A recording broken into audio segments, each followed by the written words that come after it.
Oui, bonjour, bienvenue sur la chaîne de l'immigration et de l'entrepreneuriat. Aujourd'hui, il est question de vous faire part d'un témoignage. C'est une Française qui a eu à résider au Canada pendant plusieurs années et qui, du jour au lendemain, a décidé de quitter définitivement le Canada car elle n'en pouvait plus. Alors, ce témoignage, je l'ai pris dans une chaîne YouTube dont je mettrai la source.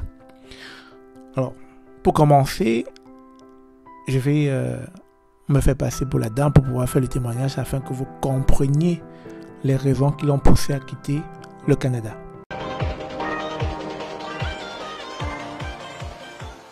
J'ai vécu 3 ans au Canada et ce fut les 3 pires années de toute ma vie. Le seul point positif est le fait que je me suis trouvé un époux adorable, une famille géniale et toute une pléiade d'amis épatants. Mais à part ça, j'ai été à 2 doigts d'en mourir.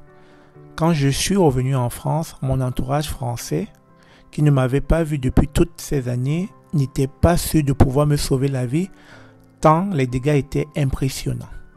Je m'explique. Oui, la vie est très chère, mais j'étais bien payé grâce à mon métier de traductrice et mon diplôme reconnu internationalement. Oui, le froid est intense, mais même à moins 30 degrés, il est très supportable si on sait bien se protéger et bien s'habiller.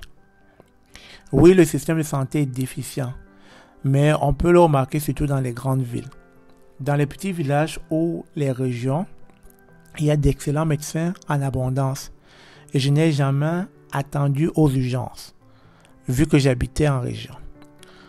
Le seul vrai problème que j'ai rencontré et qui a failli me tuer est la nourriture. Comme aux États-Unis, la bouffe est extrêmement imprégnée de produits chimiques en nombre et de toutes sortes. Ainsi, le lait n'est jamais pur. La farine de blé ne contient pas moins de 37 pesticides, dont certains sont très toxiques. La viande sent la pharmacie. Le riz ou les pâtes sont recouverts d'une poudre nauséabonde, etc.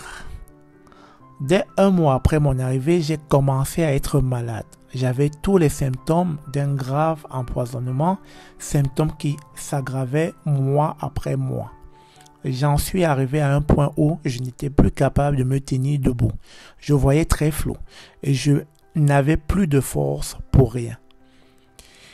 Je passais mes journées sur mon lit à espérer que cela aille mieux. Puis un jour, j'ai téléphoné au consulat pour demander de l'aide. La dame qui m'a répondu m'a dit qu'il n'y avait rien d'autre à faire que de partir rapidement. Elle a précisé que 30% des Européens de l'Ouest et des Asiatiques avaient le même problème que moi et que si je décidais de rester, j'en mourrais.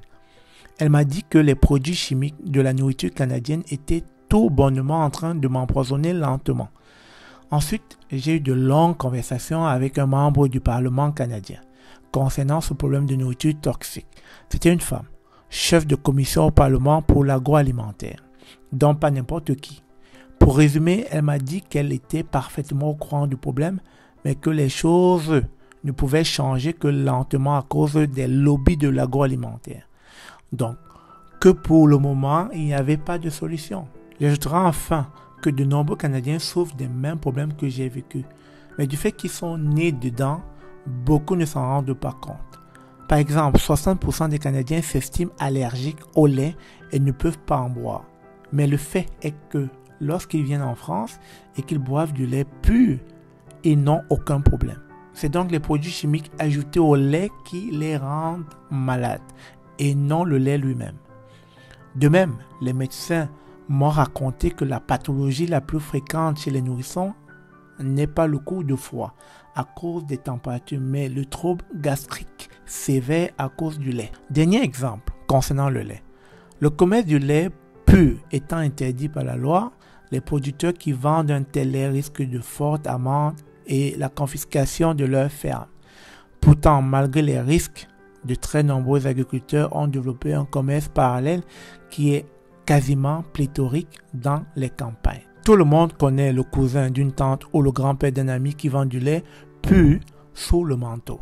C'est une véritable mafia du lait, mais c'est le seul moyen pour de nombreux Canadiens d'avoir du lait de qualité et de se faire des fromages maison qui ne sentent pas les produits chimiques ou de ne pas dégueuler à tout bout de champ. Donc, les Canadiens bien informés sont parfaitement au courant de la situation, mais ils ne font rien. C'est donc la mort dans l'âme que j'ai dû me résoudre à quitter le Canada, amenant tout de même mon mari canadien avec moi. J'ai mis 2 ans à guérir, 2 ans de douleur effroyable et d'inquiétude. Mais la nourriture en France, qui est beaucoup plus saine que celle du Canada, m'a sauvé la vie. Et mon médecin, bien sûr. Voilà. Donc, je recommande le Canada car ce pays a beaucoup de points positifs.